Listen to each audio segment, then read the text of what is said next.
Sa Good Vibes, popular nga bantay dagat nga tambayan sa Hilubaan, ginaplano nga paayuhon pagid. Ini ang ginatawag nga bantay dagat sa Hilubaan. Sa higad lang ini, sang baybay, kag may watchtower sang bantay dagat. Gani iniman ang tawag sang kadaman sa lugar. Subong may mga kalan-an, kapihan, kag tambayan na sa area.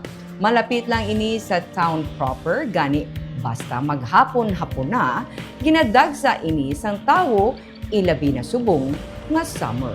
Hindi lang taga-Hilubaan ang nagatambay diri, kundi ang mga bisita halin sa iban nga mga lugar na lingaw man sa pagpangayaw diri. Wala labot nga ara ini sa higad sang baybay, kadamo sang pilian nga kalan-an, kag kapihan samtang gina-enjoy ang matahom nga sunset. Sa post ni Mayor Daph Reliquia, subong nga adlaw, iyagin pahibalo ang mga taga-Hilubaan sa iya plano nga pagpaayo pagid sang lugar.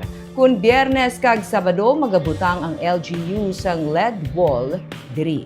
Magalas 4 sang hapon may pa-zumba, kag lasay tubtub las 8 may film showing kag pa-live concert.